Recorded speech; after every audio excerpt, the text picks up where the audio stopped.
All right. Um, Welcome, everyone, to the first session this morning of the AML conference, where our theme for our session this morning is special topics in Mormon genre for the late 20th and early 21st centuries. We have a couple more panel discussions this morning before we'll be able to have interviews with some of our award winners and be able to hear from the award winners. But this morning, we have the pleasure of hearing from Liz Busby, Paul Williams, and Jessie Christensen. I'm Conor Hilton. I'm moderating the session this morning.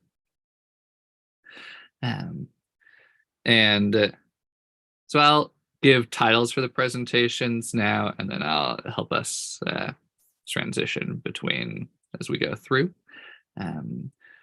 If you have any questions or comments during the session, feel free to share those in the YouTube chat, and then we should have some decent time at the end here for Q&A. That we'll see how much we can dig into. So our first presentation this morning is, like I said, from Liz Busby. It's titled One Great Whole, an exploration of the alien as the self in Mormon science fiction. Following Liz, we'll hear from Paul Williams, whose presentation today is entitled Fantastical Heterodoxy, Panpsychist Cosmology in the Tales of Alvin Maker. And our final presentation this morning is from Jessie Christensen, entitled South American Noir, Missionaries in Danger in Brazil. So without further ado, Liz, take us away. All right. In 1971, in the wake of the moon landing, the New Era published an article entitled People on Other Worlds by BYU Associate Professor of Astronomy Kent Nielsen. This article asserts extraterrestrial life as a natural part of Latter-day Saint theology. Are planets out in space inhabited by intelligent creatures? Without doubt. Another scholar observed that the concept of worlds inhabited by intelligent beings is not only central to restorationist scripture, but far more significantly is at the very core of Mormon eschatology and belief in post-mortal experience. Terrell Givens noted in his book, People of Paradox, that the belief in the reality of multiple inhabited worlds is one aspect of what drives so many Latter-day Saints into the production of science fiction. While the existence of the alien is firmly entrenched in LDS theology, the exact significance of these other worlds and their inhabitants is open to the exact kind of speculation that leads to the production of Mormon science fiction. In the majority of science fiction, the use of aliens provides considerable capabilities for commenting on difference and encounters with others in our own world.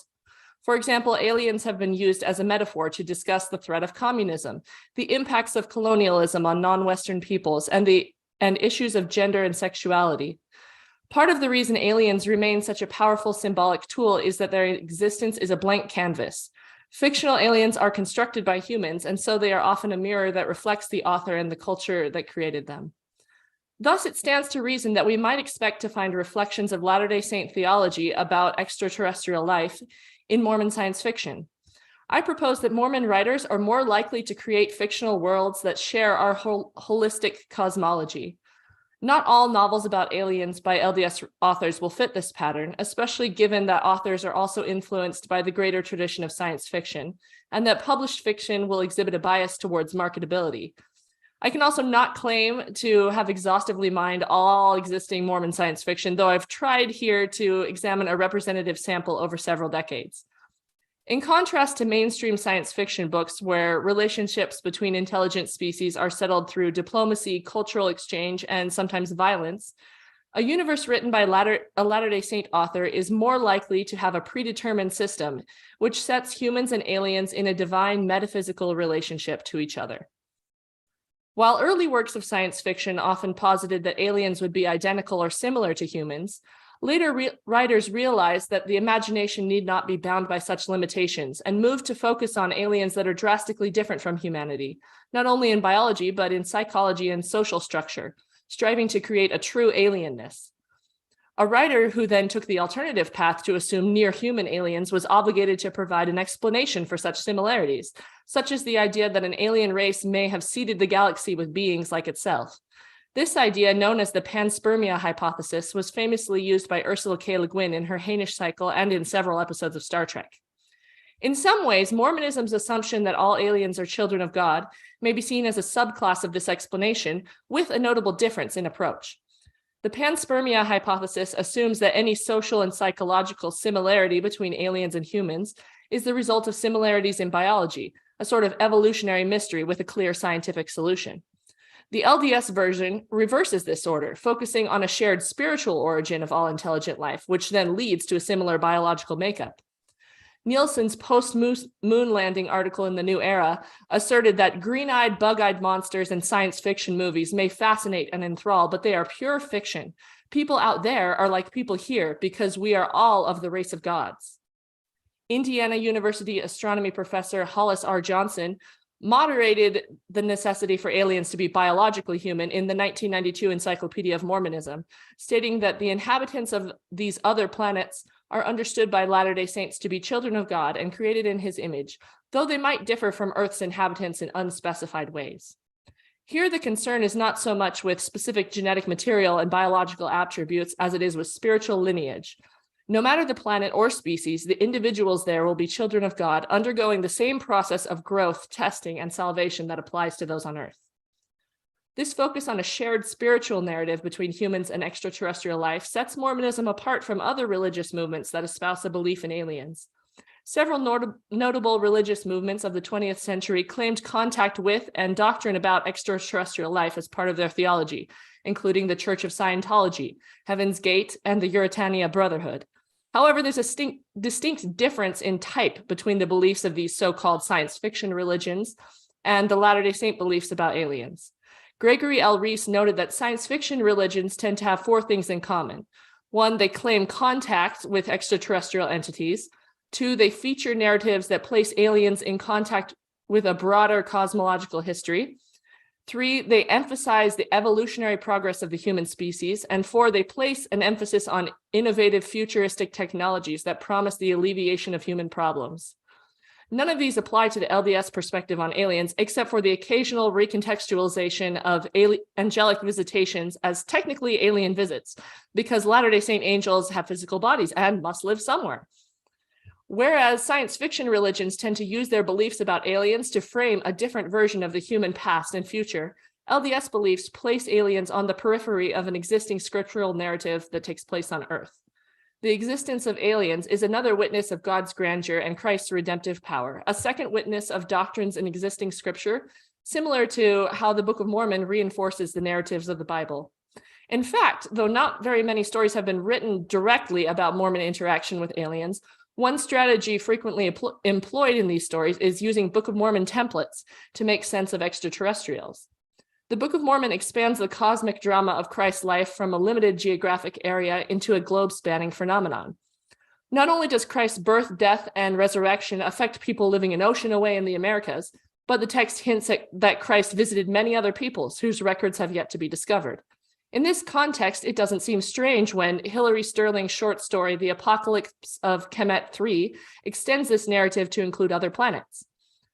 Her story imagines two peoples much like the Nephites and Lamanites, the meek who believed in the eventual coming of Christ, and an unnamed alien race who conquered their planet through genocide.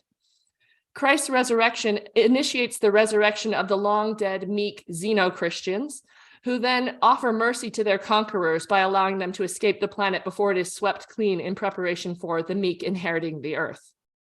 Sterling's story reimagines the Christian narrative of the Book of Mormon for a science fictional setting, but doesn't significantly change any existing doctrine. The story's interest lies mostly in its expansion of the atonement narrative into another world, rather than its impact on what we might believe on this one. Another Book of Mormon-based alien story can be found in the 1982 collection Latter-day Science Fiction. Kirk Holland Vestal's The Church of Jesus Christ of Latter-day Saints, 2017 AD, posits an account of the future church, which is obviously too ambitious for its setting only 35 years in the future, but contains some interesting speculation about Mormon aliens. In the story's version of 2017, 80% of the residents of Mars were LDS, the primary reason being that the planet had been populated by Mormons as early as 650 AD. The story reveals that these settlers were extremely devout Lamanites who had erected a magnificent spaceship in Peru and proceeded to build a small utopian civilization beneath the crust of the planet, including the oldest Mormon temple. In this story, aliens literally turn out to be an extension of the Book of Mormon saga, picking up where the canonical story leaves off, though altering the ending slightly with the proposition of a righteous Lamanite remnant. Vestal weaves this alternate history mostly in the background of the standard LDS narrative, explaining UFOs as Martian Lamanites emigrating back after they learned of the restoration of the gospel on Terra by Joseph Smith. The existence of a temple and presumably a working priesthood on Mars has apparently no impact on the need for a restoration. By the story's present day, the Martian saints are completely integrated with the mainstream church. The lack of any cognitive dissonance about this situation indicates that the existence of literal Latter-day Saints out there on other planets is just to be expected. When the aliens aren't already members of the church, another genre of story steps in, the missionary narrative, one of the most recognized genres in Mormon literature. Janine B's short story, The Investigator, posits two missionaries who tracked into a UFO in New Mexico. While the story offers no conclusion about whether the alien will accept the gospel, the story displays the outright earnestness of the Mormon paradigm to aliens. The missionaries aren't worried about being killed or colonized, but immediately recognize the alien as just another of God's children who needs their message. Similarly, Richard M. Reeves' The First Door subsumes the strangeness of the alien into the strangeness felt by a new missionary. The main character, Elder Davis, is a new missionary with the typical missionary struggles: homesickness, missing his girlfriend, and learning to love the native people of his mission, who turn out to be purple-tentacled aliens. By the end of the story, he overcomes his personal revulsion at the alien's exterior and successfully completes his first tracking experience. The inverse situation is portrayed in Lee Allred's short story, Golden Contact. In a tongue-in-cheek style that echoes the radio play of Orson Welles' War of the Worlds, Allred delivers the punchline that the UFO that just landed on Earth has a message for the leaders of the world. What do you know about the Mormon Church, and would you like to know more?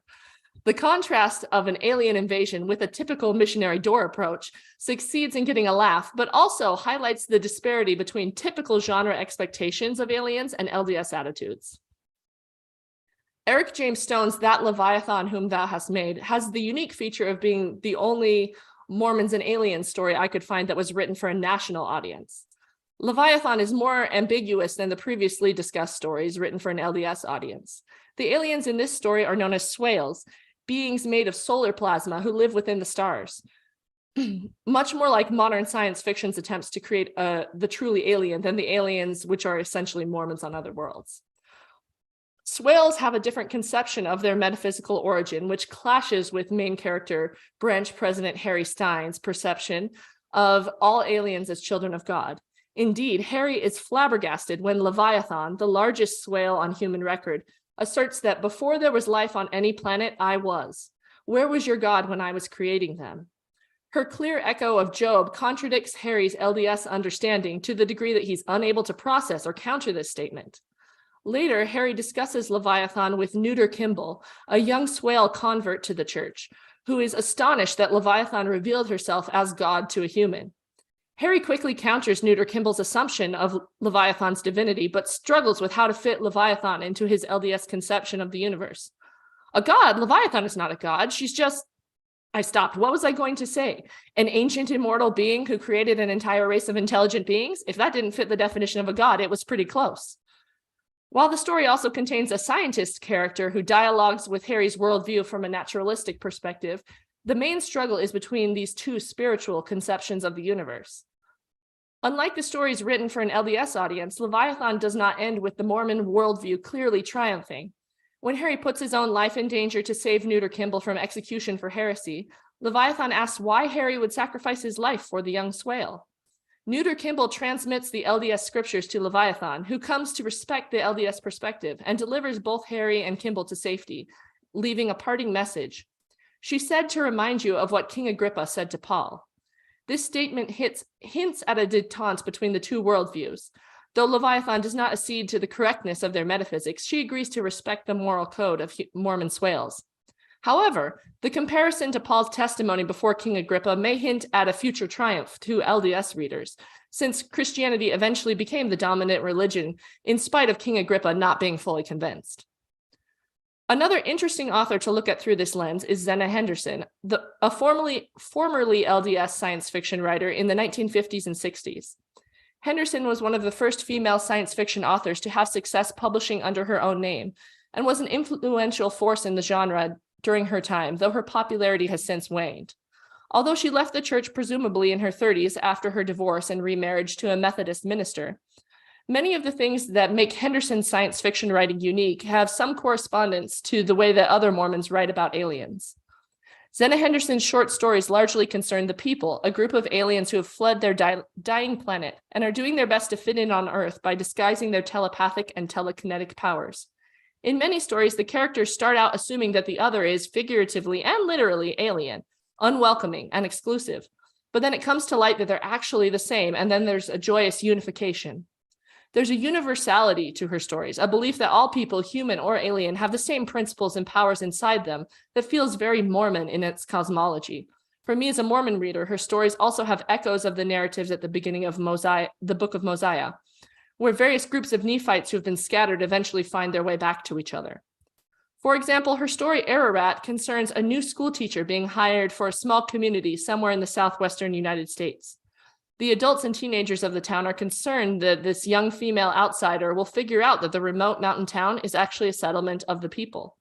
But it turns out that the teacher herself is from another group of the people who lost contact when their ship broke up in the Earth's atmosphere. Her secret is revealed when she uses the lost persuasions and designs to call down rain to save the town's children from a brush fire. When the main character realizes that the teacher has their same powers, she exclaims, "Oh, mother, she's one of us." This pattern repeats throughout Henderson's stories, whether the main characters are alien or human. In her story Pottage, a human teacher helps a community of the people who've suffered traumatic persecution to accept themselves again by offering her understanding. And in Gilead, two siblings who are of mixed human and alien heritage seek for the people in spite of being frightened that their half-breed abilities might not be accepted. These fears prove unfounded when the people embrace them with open arms and cause their previously stunted abilities to flower. Similar to other Mormon authors, Henderson's stories, with their frequently biblical titles, display a tendency to take scriptural truth and apply it to the alien. Though her stories start from a place of struggle and difference, it usually takes relatively little effort for the people to find unity between them because the worldview of the story assumes that we are all alike. The universe of Orson Scott Card's Ender's Game might at first seem to resist this pattern I'm attempting to draw. After all, the backdrop of Ender's Game is the classic alien invasion story where no communication with the other is possible, and the only correct course of action is to exterminate what cannot be understood. In the novel itself, Ender perpetuates this cycle by choosing to exterminate the homeworld of the Buggers in a total war strategy. There are hints at the eventual unity to come in the Hive Queen's intrusions into the mind game as she attempts to reach out in reconciliation to Ender. Still, the novel's message is largely in line with general science fiction depictions of aliens as the other. But the perspective on the novel changes when it's considered in the context of its sequels. Card has stated that he wrote Ender's Game as the backstory for the real story. If I hadn't been trying to write Speaker for the Dead, there never would have been a novel version of Ender's Game at all. The writing process for Speaker and his agent's accidental selling of the series as a trilogy led to the insertion into this universe of an originally unrelated novel, which Card called Phyllotes, and eventually became the final two books in the quartet, Xenocide and Children of the Mind. Card called the novel outline of Phyllotes the most philosophical of my novels, and I believe its central concept of Phyllotes fits into my overall theory. In the Ender universe, Phyllotes are the essential particle, the things out of which all other things are made. Near light speed communication is maintained by using twin phyllotes acting at a distance. But phyllotes are not the equivalent of quarks to be built into larger pieces of matter. No, each quark has a phyllote, but so does each atom and each molecule and each cell in the human body. Phyllotes act more like the definition of each whole unit of meaning, composing it in a spiritual sense rather than a material one. Near the end of Xenocide, a group of characters travel to the outside, a space not part of the physical universe, where the quantum action at a distance of Phyllotes takes place.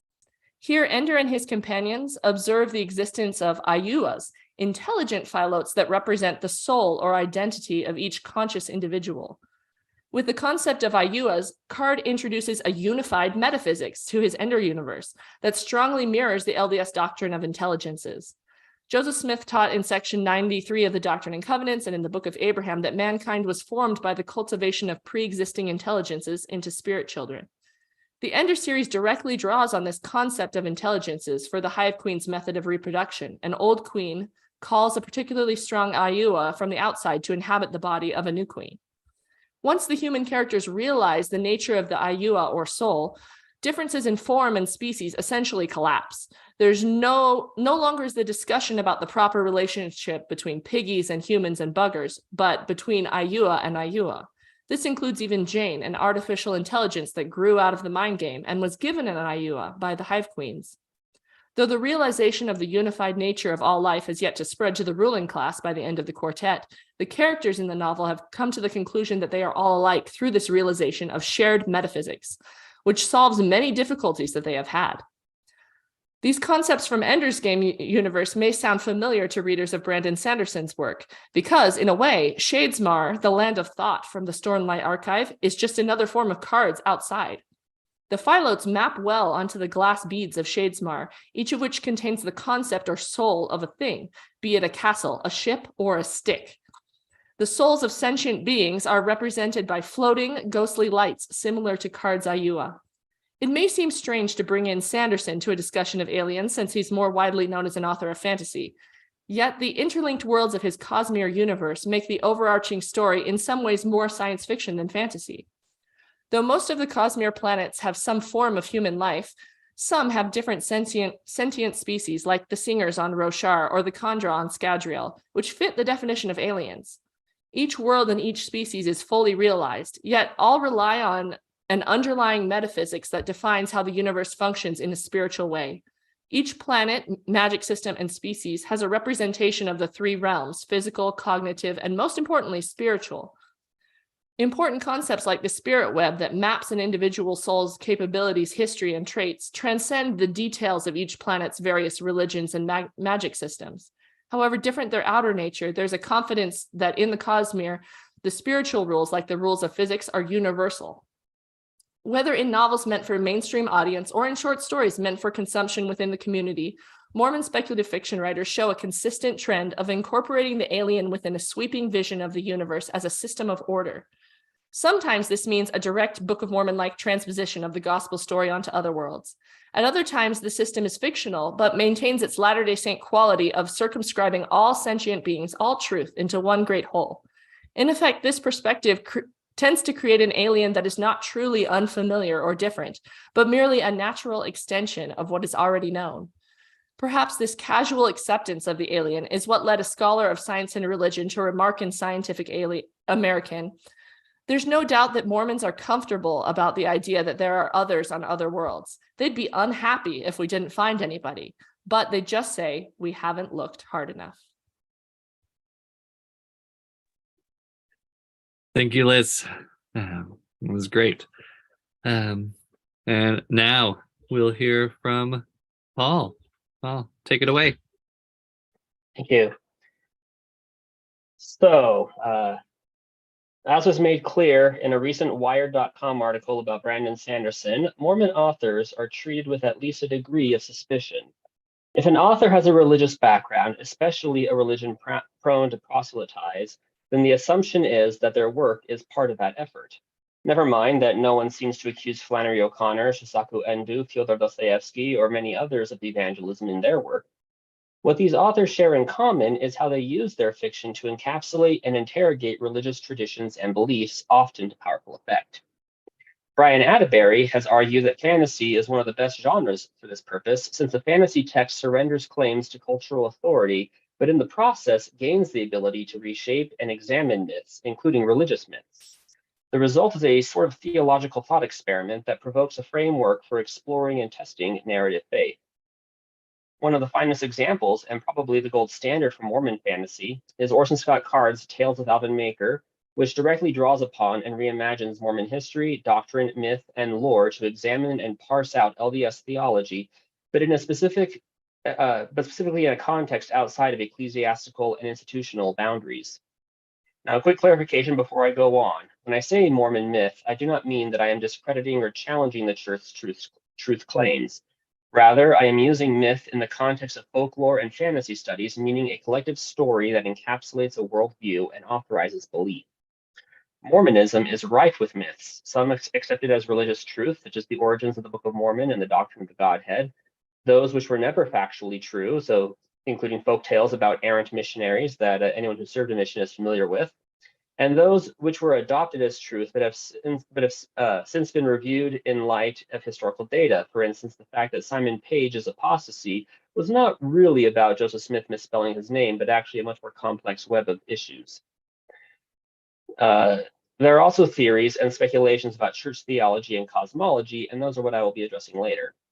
The Tales of Alvin Maker is an alternate history fantasy series which tells the story of Alvin Miller Jr., a young man born into a version of 19th century America where magic exists and the revolution did not happen in the way as our own history. The series begins with Alvin's birth, and since he is the seventh son of a seventh son, a concept derived from various folk traditions, he is a maker, someone with access to uniquely powerful magical abilities for creation and destruction. And I'm just going to play, when I say maker, I mean like capital M maker. Aspects and episodes of Calvin's life are heavily lifted from the history of Joseph Smith, but he is definitely not Brother Joseph. Each such scene is reimagined to operate naturally within the story world, wherein the church is not restored. As Alvin grows, he becomes more attuned to his powers, and by fully integrating them into his life, he discovers universal principles for living in our complex world. Because so many events and details bespeak Mormon history and doctrine, it's too easy to assume Card might be aiming for a sort of Mormon Narnia. But on closer examination, we realize he is using Mormonism the same way his literary hero, J.R.R. Tolkien, infused Lord of the Rings with snippets of theology and iconography lifted from Catholicism, so that the religious element is absorbed into the story and symbolism. Quote Tolkien himself on the issue. Fantasy author Sean Stewart once suggested that, quote, all truly great works of fantasy are sourced in a moral and indeed religious vision. A great fantasy without mythic resonance is just a great novel, close quote. The end result in regards to Alvin Maker is a fantasy story that can speak about Mormonism and reflect truths from that system without needing to encapsulate to ecclesiastical fiat, and at the same time explore and even challenge assumptions about doctrine. Breaking from the confines of institutional dictate seems to be at the heart of the Alvin Maker books. Card expunges Joseph Smith, Brigham Young, the Book of Mormon, and the church itself. Alvin is never called to establish a church of any sort. What, then, is the purpose of using Mormon history and myth if the church is jettisoned? Well, because Card is doing something more elaborate. What if, Card seems to be asking, divine principles and the restored gospel are just natural ethics with cosmological implications? This is having some resonances with what Liz was saying. The concept appears in LDS doctrine. In Doctrine and Covenants, section 130, we learn that blessings are predicated upon eternal laws. In Alma 42, we learn that God is God because he lives according to eternal laws, and a violation of those laws could be catastrophic. From there, Card is able to extrapolate a deeply Mormon ethics without needing to replicate the church in his story world. If church policy is removed as the basis for spiritual values, Card must demonstrate how they play out in a different context. Religious claims are reoriented into the natural world and man's relationship therewith, yielding a spirituality that is deeply Mormon in its nature and expression, but on a deeper level than that which is lived individually but functions communally. Consequently, the Tales of Alvin Maker interrogates claims and mores inextricable from Mormonism, but asks if there is a higher, more profound way to live them, and without requiring sanction from one's bishop or even an apostle. This brings us to the topic of making, the magic of the series. Magic in the series is well defined, but not overly systematic. Initially, we encounter three broad categories of magic. Euro-American characters have what are called knacks, which can range from shrewd intuition for business to the ability to join two objects together, up to and including foresight. All of these abilities are taken as commonplace and are rooted in actual folk magic traditions of the 19th century. They also correspond well with the Mormon concept of spiritual gifts. Native Americans use a magic tied to the land and which they refer to as the green song, and it enables them to run long distances without fatigue, to summon animals they're hunting, receive visions, and so forth. The magic performed by African slaves is the least understood in the series, but it can include a trickster-like ability for imitating the voices of others and polymorphing into animals. Each of these skills emphasizes a relationship between humans and the natural world, and Alvin eventually describes these powers as, quote, a natural affinity between person and some aspect of the world around him. It's not from God or Satan, it's just part of the random variation in the world, a matter of winning the trust of some part of reality, close quote. As the series progresses, it becomes clear that each of these magics is actually a specific iteration of making, the magic that Alvin is capable of and which he wants to teach to others. Making can happen at any scale, whether simply weaving a basket full out of grass blades, fixing a chair, transmuting a plow into living gold, or using the maker's blood to generate crystal with which to build structures. You might have noticed there's a bit of a sharp increase in the fantastical qualities of that. Any creative act is making, though a maker is able to perform it at a higher level than anyone else. And the most essential tenet of making is investing life in things, since, quote, the maker is a part of what he makes, close quote. At first, making is presented as a refined skill for crafting. It's noted that Alvin, although only 7, can cause joints and furniture to fit together perfectly, better than anyone else in town. When Alvin helps cut a new millstone for his family's business, his brother Measure comments that when Alvin cuts the stone, it's a mite softer than when I cut it. As Alvin grows, he recognizes that all magics are just different iterations of making, manifesting at different magnitudes and through distinct channels. Eventually, he begins to conceive of making as the ability to interact with matter on the atomic level, sensing that all matter is composed of what he calls small creatures, and he can direct them. Importantly, this power indicates an independent willfulness in the natural world. It finds its roots in the book of Genesis, with God speaking creation into existence. However, in Alvin, the mysticism is naturalized, presented as physical law. This recalls James E. Talmage's description of Christ's miraculous transmutation of water into wine, calling it, quote, a phenomenon not susceptible of explanation, far less of demonstration, by what we consider the ordinary operation of natural law, close quote. As the series progresses, the mechanics of making reveal a unifying cosmological concept, one that has some roots in Mormon lore, panpsychism. Panpsychism suggests that all matter has some sort of subjective existence and awareness. Ancient civilizations believed in several varieties of animism, and today we have Japanese Shinto and other religions that still demonstrate such ideas. The Hellenic Greeks, some Old Testament prophets, and many other religious and philosophical traditions have reflected such notions. Hints of it can also be found in the transcendentalist writings of Ralph Waldo Emerson and others. And today we see a burgeoning of studies that suggest varying degrees of sentience in the natural world. Now, at first, making is essentially an outgrowth of the magic from Ursula K. Le Guin's Earthsea series, wherein magic is performed by discerning a person, creature, or object's true name and acting upon it. In an especially moving scene, the young wizard Ged asks a teacher how to make a stone forever change into a diamond. The answer? Ged would need to actually change the name of the stone to that of a diamond, since the object will just align itself to be its best self, whatever that may be. The attendant lesson is that changing anything on such a fundamental level is to completely alter the equilibrium of the entire world, and so a wizard must be cautious, discerning, and committed to the act.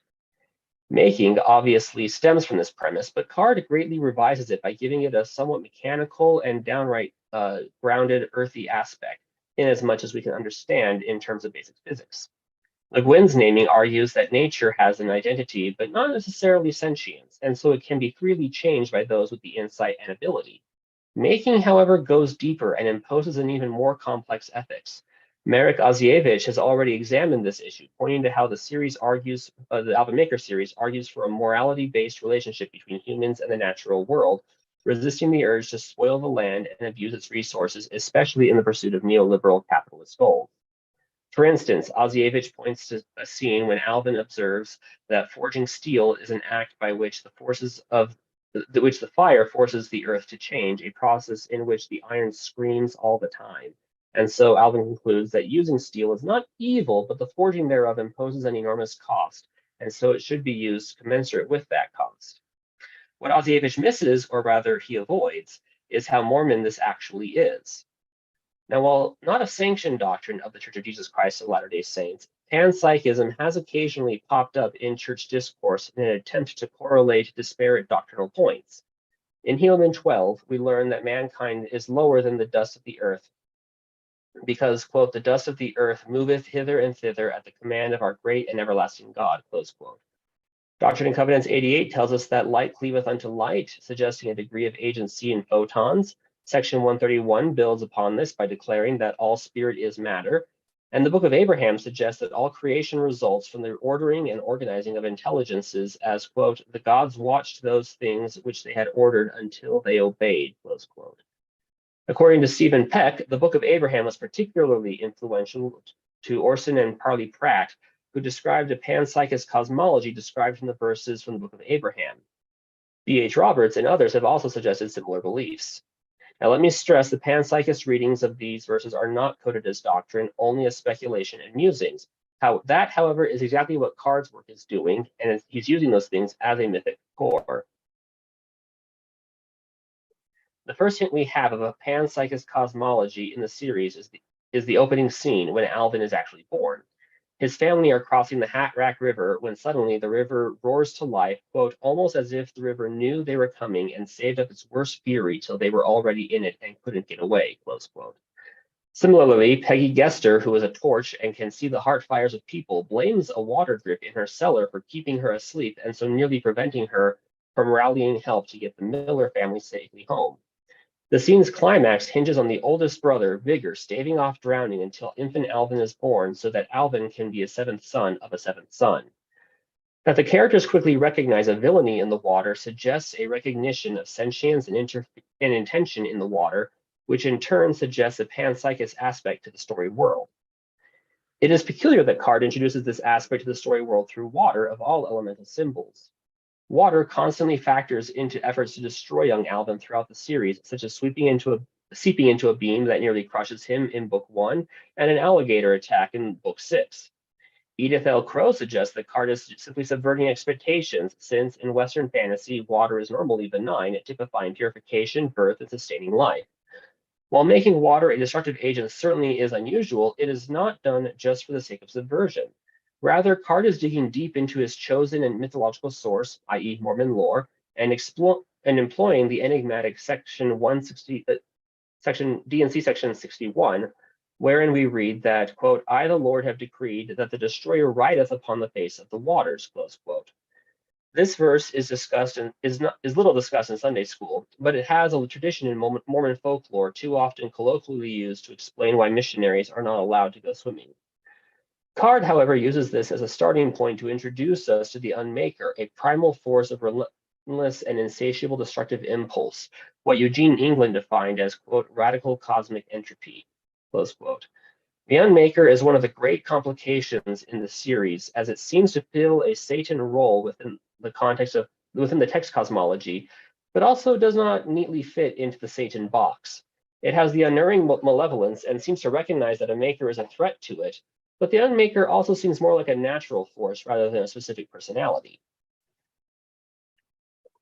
As the series progresses, Alvin comes to understand that all matter is composed of these little creatures that he's talked about, and what his magic does is enable him to convey his will to them.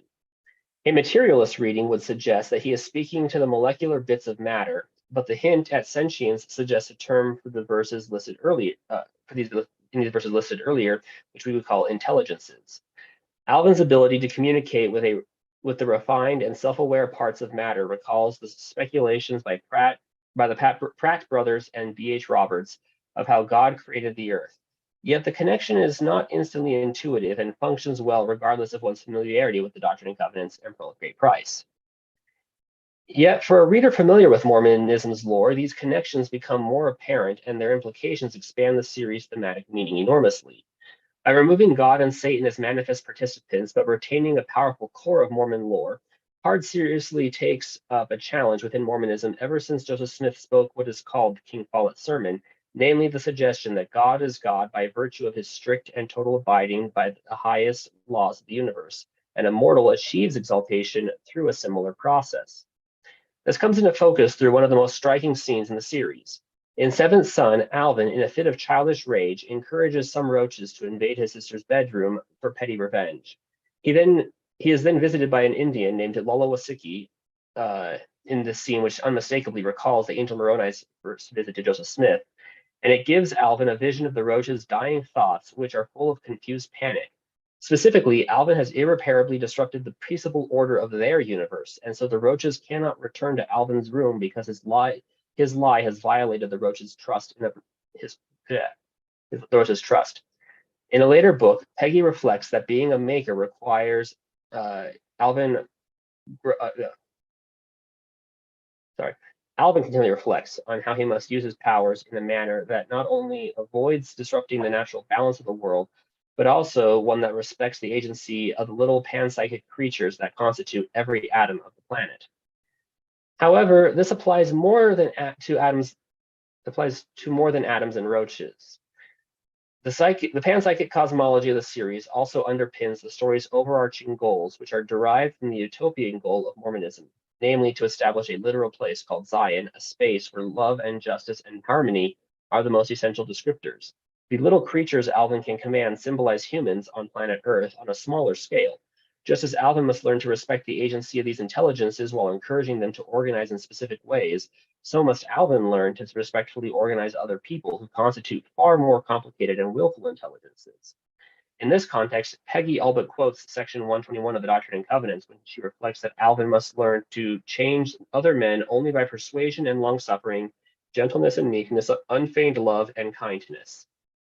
Alvin's goal is to create the Crystal City, a place where all are welcome, but they must agree to live according to the principles of makery, by which I mean a total and loving harmony of true Zion-like cooperation. This ultimately is Card's vision of the Mormon ethos, something deeply rooted in restoration scripture and tradition, even if not perfectly lived by members of the church. The tales of Alvin Maker are far from being as didactic as the Narnia books, or as niche as the 10 Issues among the Nephites series. Through a panpsychist metaphysics, Card deconstructs Mormon myth on a deep and sophisticated level, getting at the root of why we might adopt a variety of attitudes and behaviors on our own. He decontextualizes the series from discussions about doctrine to demonstrate principles which may underpin the doctrines in a manner that we must rethink our relationship to those principles and doctrines. And such knowledge is how we gain the intelligence to become makers ourselves. All right, thank you, Paul.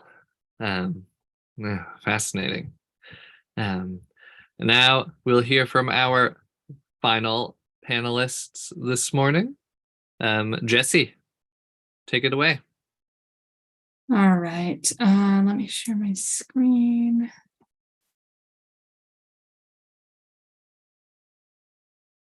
Okay, is the screen share working? All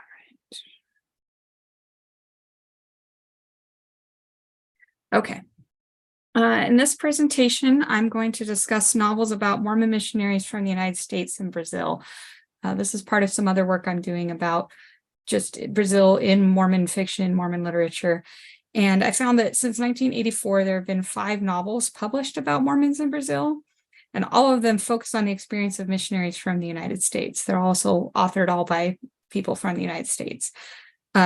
Additionally, while the genres of the books kind of occupy a spectrum ranging from crime thrillers to realistic fiction, they all depict Brazil itself as kind of a noir space, filled with lawlessness, violence, and inversion of the usual social order, and femme fatales waiting to harm the innocent, usually these innocent little missionaries. This vision of Brazil as a noir space comes together with commonly held images of Brazil, as well as stereotypes about Mormon missionaries, to create a genre of novel that posits a dangerous world for missionaries in which they're at risk both physically and spiritually.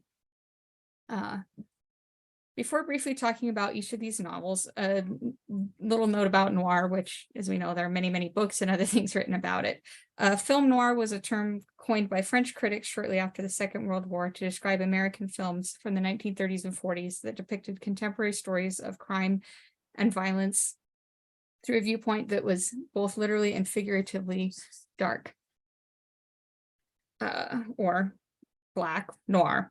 The noir sensibility shared by these films is a world in which the surface does not match what lies beneath it, a cynical world in which the traditional rule of law is subverted by those who are supposed to uphold it, and in which the usual rules and order of society no longer apply. The tropes of film noir have been adopted and adapted in literature and film during the subsequent 8 decades, both within the United States and throughout the rest of the world, particularly in Latin America, as I'll talk about in a bit. Just as the noir genre has a lot of its own tropes and codes, the Mormon missionary story is also bound to particular tropes and is a very popular genre of Mormon literature. For decades, the mission experience has been routinized to the church to the point that its story arc, from bumbling greenie to triumphant RM and its signifiers, white shirts and ties, bicycles, scriptures, permanent cheerful smiles, have been codified not only in Mormon culture, but have become a trope throughout the rest of the world in literature and film. Missionaries are generally coded as a combination of 2 of the 5 types of Mormons described by Catherine Lofton in a description of Mormon culture. Quote, the pioneer, who is, quote, an eager stranger in a strange land, and the chaste, which is a person confronting, quote, a world fraught with bodily temptation and social corruption. In this sense, missionaries are generally seen as naively optimistic, innocent, rule followers. Additionally, the depiction of missionaries in popular culture often, quote, reinforces the defining qualities of the democratic citizen of the American Republic, weaned on individualism and notions of meritocracy. And that's from Brenda Weaver. The Mormon missionary in most literature and film, therefore, is young, white, male, American, and by that I mean from the United States. Just as a note, I meant to say at the beginning, for ease, I'm going to say American, but we all know Brazil is actually a South American country, and many people from Brazil would say they are American as well. But anyway, missionaries are generally coded as being from the United States, sexually innocent, focused on rules and order, and these are all qualities that directly contrast with the way Brazil is coded as a cynical, sexual, and lawless place. So now I'm going to briefly describe each of these novels. The first one is Corey Davidson, and just as a side note, this is my favorite cover ever. The Corey Davidson, the protagonist's relationship with Brazil is complicated because the country and its people are the catalyst for both his downfall and his redemption. So while serving as mission secretary in Porto Alegre, Corey falls in love with an employee at a nearby bank, Terezinha. They arrange to see each other and eventually begin a physical relationship. Shortly afterwards, he is transferred to a new area and he ignores her attempts to contact him. But his previous actions begin to haunt him, and when he's assigned to return home a few months later, he actually decides to run away to another part of Brazil. So he spends the next nearly a year living in various parts of Brazil, growing a beard, adopting local clothing, teaching guitar lessons and English lessons in a little town. He eventually befriends a local doctor and his wife, who interestingly are German Brazilian. And quite rich. And just through his conversations with them, he starts kind of talking about Mormonism and realizes he wants to repent and come home. Since this novel is set in the early 80s, it's a little easier, I think, for him to hide. His parents have no idea where he is. So he finally gets back to the mission office, goes in and talks to the new mission president, and has an opportunity to return to the United States. So on his last night in Brazil, he's actually in Rio waiting for his plane the next day, and he goes up to the Cristo Redentor statue, and he has this kind of transcendent moment where he feels that Christ has forgiven him. So in that sense, it's not really the most noir of any of the books, but it still depicts Brazil itself as this space that is threatening to his soul, that if he had not gone to Brazil, he might not have sinned with this girl. The next novel, Honorable Release by David Gagon, focuses on 2 missionaries, Moroni Hancock and Benjamin Wood. They were companions in Rio de Janeiro until right after her baptism, Moroni went to a hotel and slept with the woman they just baptized, Marietta. Turns out Marietta's boyfriend, Martin, is a gangster, and he breaks into the motel room and shoots her while Moroni escapes out the window. He hides in the favelas on the outskirts of Rio until he's caught in a landslide and severely wounded. And then Moroni is rescued by a priest who helps him recover. And it turns out during his recovery that he has this miraculous gift of healing. So Moroni becomes this folk healer traveling through the countryside. Meanwhile, his companion Benny has gone home. He left the mission too and said, I don't want to deal with this anymore. So Moroni's grandfather goes to Benny in the United States and gives him money to go back to Brazil and bring Moroni home. So the rest of the book is them kind of going on this journey all through Brazil, trying to, Benny's trying to catch up with Moroni before the gangster catches up with both of them and kills them. In the end, Moroni is redeemed by protecting Benny from being shot by Martin. So in this novel, this is another one where Brazil physically and spiritually maims the missionaries, and including even killing them because of the corrupt society in Brazil. The next one is Millstone City, and that one also begins with an elder probably not doing what he should. So he gets lonely for his girlfriend, and Elder Carson goes out one night and goes to the call center to call his girlfriend. And shortly after he finishes, two men break into the call center and shoot the guy behind the counter and kill him. And unfortunately, one of those men recognizes Elder Carson because his name is Heitor, and they just baptized him a few months previously. As the criminal gang Heitor is involved with starts to pursue Carson and his companion Nordgren, they are trying to escape Brazil. And this novel actually alternates in chapters between the two missionaries and their various attempts to elude this gang that's after them, and a couple of Brazilian detectives that are trying to do that. And unfortunately, in the end, the police can't do anything. The two elders return to the United States, and it also says that both the detectives and the family of Heitor have to move to another part of Brazil. As the detective says in the end, the detective tells the missionaries, well, even if they take down the biggest organ trafficking ring in northeastern Brazil, chances are 3 more groups will pop up to take its place. And maybe they're worse, more bloodthirsty, greedier. It's happened before. So in the end of this novel, there's this sense, again, that Brazil is just this hopeless, unredeemable place, that the corruption will never end. City of Brick and Shadow has Elder Schwartz, who's assigned to work with Elder Toronto in an area feared by all the elders in the mission known as Vila Barbosa. After their recently baptized friend Marco Aurelio disappears, the two missionaries set out to track him down, because who wouldn't? Their search consumes them, particularly Elder Toronto, and it draws them deeper and deeper into the underworld of secrets and violence that they barely escape. They're actually physically beaten before they get sent home from Brazil. The book's sense of menace is enhanced by an inclusion of interludes describing the history of how a man known as the Argentine moved into the area and used violence and intimidation to take control of the inhabitants. And those two stories come together in the end of the book. At the end of the book, in kind of the little closing section, Schwartz and Toronto meet up again after nearly a decade. Elder Toronto is permanently disfigured by his beating in Brazil, but he's also still trying to figure out Marco Aurelio's disappearance. So even though 10 years later he's returned home, he still hasn't actually left Brazil. So the last one, Elders, is a little bit different as well, because in this one, the violence actually comes from the Americans and not from the Brazilians. This focuses on a pair of missionaries, Elder McLeod and Elder Passos. It also, Elder McLeod is a lifelong member of the Church in the United States, but Passos is a recent convert from northeastern Brazil. So in this novel, it's a little bit more subtle because you've got one character who is Brazilian and he's in a completely different part of Brazil because it's set in the far southwest of Brazil. So as these two missionaries work together, their friendship kind of waxes and wanes. McLeod's been out for a while and he's very disillusioned with the work and he's disillusioned with Brazil itself. And he starts becoming attracted to a woman they're teaching named Josefina. The novel is also set in 2003, right when the United States was invading Iraq.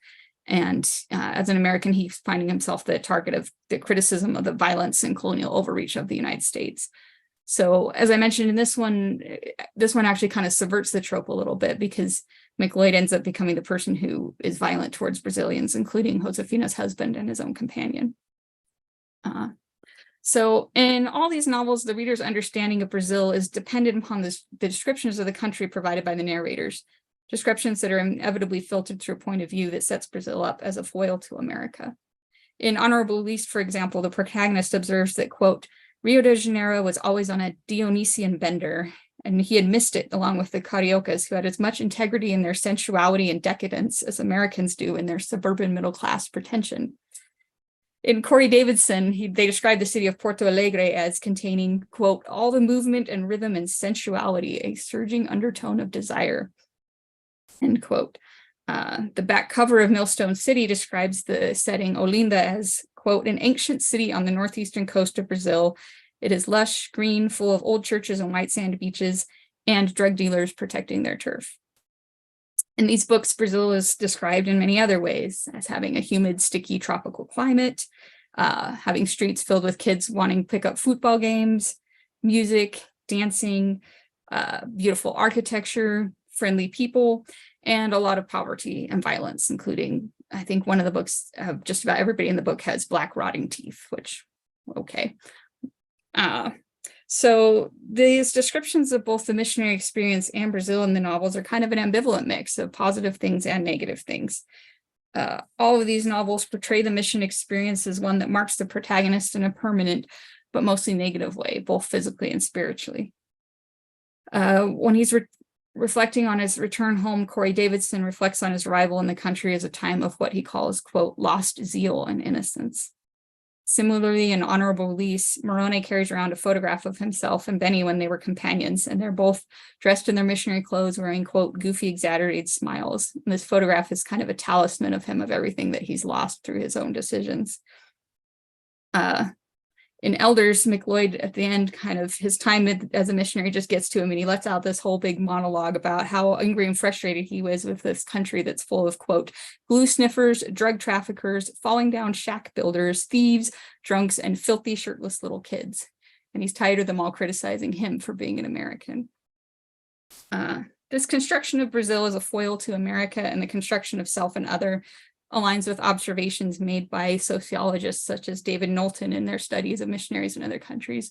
David Knowlton studied missionaries in Bolivia, and he found that they're generally quite young, not yet psychologically mature, and when confronted with the reality of a culture different from that in which they were raised, as well as the fact that those confrontations occur in what he calls, quote, constrained, ritualized circumstances, missionaries create a system of self and other. It rests on the contrast between how they remember their pre-mission life and their current life in another country.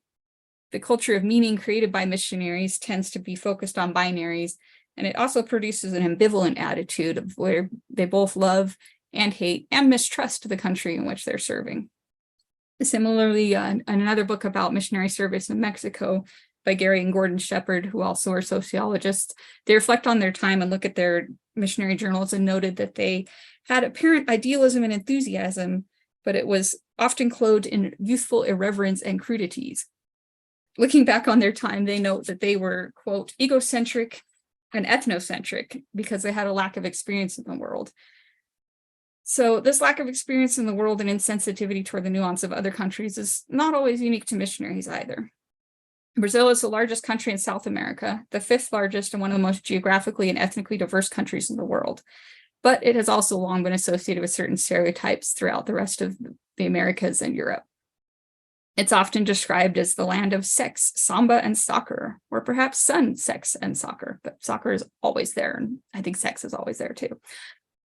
This slide talks about a Brazilian writer, Ivan Paganotti, who divides representations of the country into 4 separate Brazils that are present in the media throughout the world. There's the Verde or green Brazil, talking about the environment in the Amazon. There's the Sangrento or bloody Brazil, looking at corruption, violence, drugs. Brasil de Lama or mud, which looks at poverty, corruption, and favela life. And Brasil de Plástico, focused on carnival, tourists, sex. Other studies have shown similar things, including several studies of media depiction for the 2014 World Cup, which primarily focused on, obviously if it's World Cup, obsession with soccer, as well as obsession with music, dancing. Generally, the image of Brazil in North America and Europe is one of a country that's simultaneously a place of recreation, sensuality, fun, relaxation, sports, but it's also simultaneously a land of poverty, violence, and corruption. So what about the fact that these images of Brazil are rooted to some extent in reality? A military dictatorship ruled the country from 1964 through 1985, and its legacy of state-sponsored violence and corruption still lingers. During that same time period, a mass migration from rural areas to cities transformed Brazilian society and brought increased crime. The 80s and 90s saw a steep increase in crime, particularly violent crime, in Brazilian cities. These effects of economic inequality, corruption in government, particularly in the police and military, unchecked violent crime, and a changing secularizing society have marked Brazil and its culture during recent decades.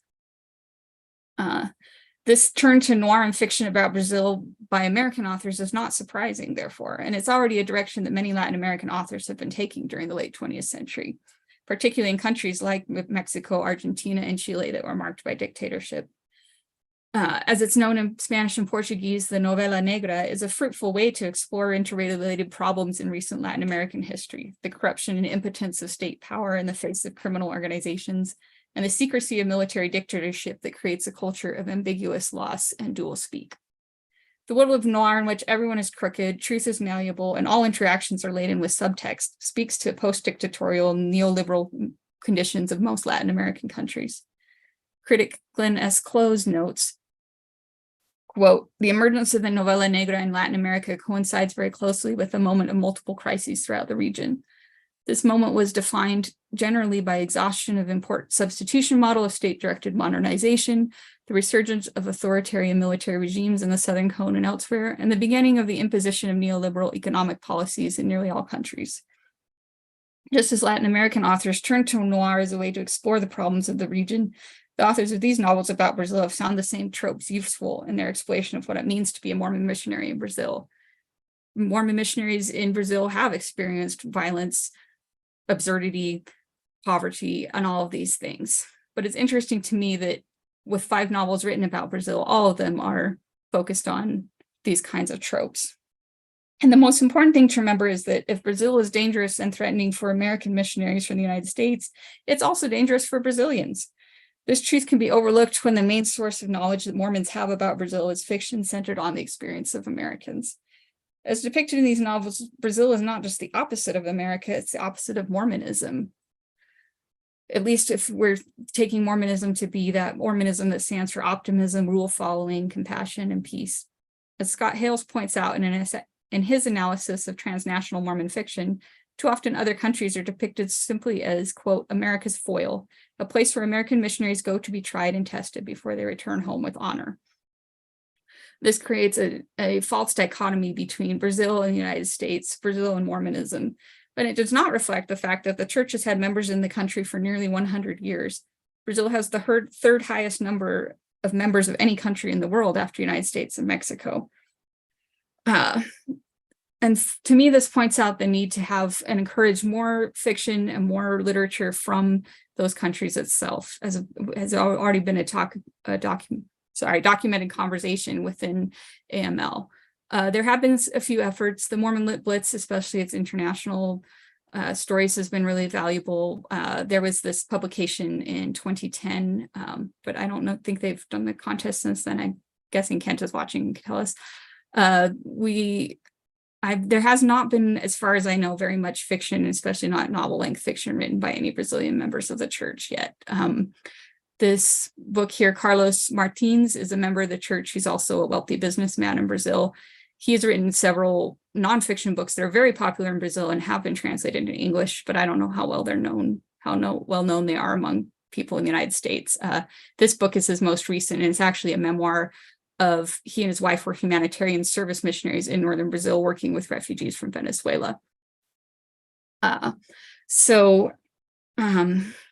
More than anything, I think that these novels are interesting in the worldview they present as a good look into the psyche of what happens when American missionaries go to a country that they're not familiar with, in systems and cultures that they don't understand, and how their reaction is to that. I think it's also a very interesting combination of well-known tropes of noir that Latin American and other writers are already working with to understand the country that they're in.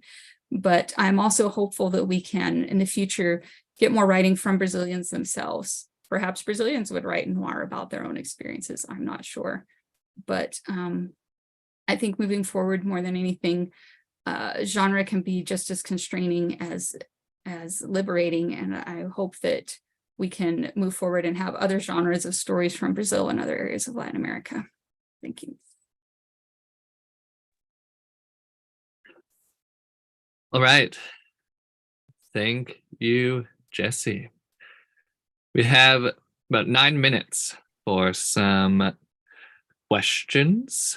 I'll start with there are some questions in the chat that like the three of you, if you want to like toss a quick answer in to, they seem like you could like answer a couple of them like briefly, so that'd be fine. Then William can pass them along.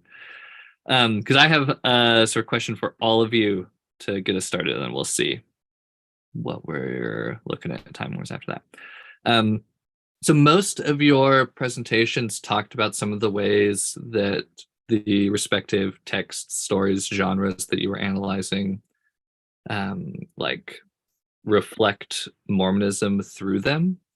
And I'm curious about if you reverse that gaze and look at Mormonism from the lens of the text you were looking at, what things are sort of revealed if they're critiquing elements of Mormonism, whether that's like implicitly or explicitly, or sort of expanding, filling in gaps in Mormon thought, culture, etc. Just any sort of like refracting, looking back at Mormonism from like the lens of the text rather than from Mormonism at the text, if that makes sense. So I'd love to hear from all of you. So I'll hop on this one, I guess. I think that's very much present in the Alvin Maker books. I mean, this is kind of where my comment to my title about heterodoxy comes from. Is I think Card is very much trying to suggest that church culture, or at least Utah and Idaho church culture, perhaps, has a tendency to insulate itself and to latch onto simplistic or at least simpler versions of church narratives. Again, like we have a long tradition, for instance, of talking about a very clean, simple iteration of a very tragic story, but like the experience of the members of the church pioneers eventually getting to Salt Lake, and it's oppression, church members good, and apostasy happens because Satan. And like I think that this is something that Card is getting at in the 80s, and that we're seeing happening now on a more institutional level with like the new church history books coming out, the Joseph Smith Papers Project, all these things where we're kind of trying to push back on that narrative at an institutional level. But again, Alvin Maker starts back in the 80s. It's the Reagan era. It's the creation of the American religious right. And I think that Card is very much critiquing a sense of, I don't think he's trying to do the whole, like, I alone have figured out, the true church or anything like that. I think he's trying to, he is trying to be a bit of a voice of reason of, hey, like we are kind of forgetting about aspects of our roots, as it were. And he's trying to bring that forward very prominently. And that's part of why we have like this element of this ethics. And he's trying to say, yeah, if we really take the gospel seriously, there's a lot of ethics that we tend to forget sometimes. My thought is that a lot of these texts about Mormon aliens tend to assume almost no bias from church members and just like total embrace of the aliens. I'm thinking especially Church of Jesus Christ of Latter-day Saints 2017. Like, it's just no big deal. We've got a first presidency member from the moon and from Mars, and Saturn's a temple planet, and we're all good with each other. So I think it may be reflecting the openness of the authors to a more welcoming church, or maybe a little bit of whitewashing, hopefulness, optimism, that we would hope that we would be this way in the future. Maybe the first door does deal a little bit with the missionary's own implicit bias towards these alien members of the church that he feels such disgust towards he can barely like tract. But it'll be interesting to see what happens. We haven't had a lot of interaction between Sanderson's Cosmere planets. It's mostly in the background, but I'm interested to see what happens when they start interacting a little bit more. how he deals with this. He's definitely shown some indications that he is much more accepting of like LGBTQ folks in his fiction, and it'll be interesting to see how that reflects back on the very Mormon metaphysics that he has underlying his stories. Yeah, I think it's interesting because the books I was looking at kind of are almost the opposite of what Liz was saying, that they sort of assume that Mormons are all these intolerant Americans. There are some Brazilian members, but where the books primarily focus on missionaries, they really focus on that the mission president, who tends to be from the United States. They focus on missionaries, converts, even the ones that have some Brazilian missionaries, they tend to be recent converts as well. There's not this sense that, the church has been established in this country for many, many years. And I think in some cases, the books are critiquing that worldview of missionaries to some extent, but I think especially the ones that are a little bit more heavily noir and mystery, they really aren't. They're just taking it for granted that the Mormons in these books are Americans who are temporarily in this country for a couple of years. They're not trying to understand the country necessarily. They're in some ways, bothered by it. They're not even really trying to change it. They're just trying to survive it themselves. And I think that is one flaw in most of these books, is that there's not a lot of self-reflection. It's, I think where they're choosing that genre to use for the book, then you're kind of making this, you're focusing more on the plot and the actions of the characters. But I think some are kind of critiquing this American-centric. Elders definitely does that. There's this whole thing with the mission president is a white guy, and it's I'm pretty sure it's the Copa America. Brazil is in the final game of this, the regional soccer championship, and their church meeting is right at the same time as the game. And so, the white missionaries are showing up and they're like, why is nobody at church today? And they're trying to hold sacrament meeting while all around them, everywhere in the streets, people are cheering for soccer, and people in the chapel are listening to soccer on their radios. And it's just this scene of the Americans are just completely oblivious to the cultural issues of the country. So I would say if you were to look at Mormonism from the lens of most of these books, it's that Mormons are white men. And again, I don't think there's any sister missionaries who come to this country to spend some time there and not really get to know it and impose their own views on it and then go home. Great, thank you all. Another question for Jessie.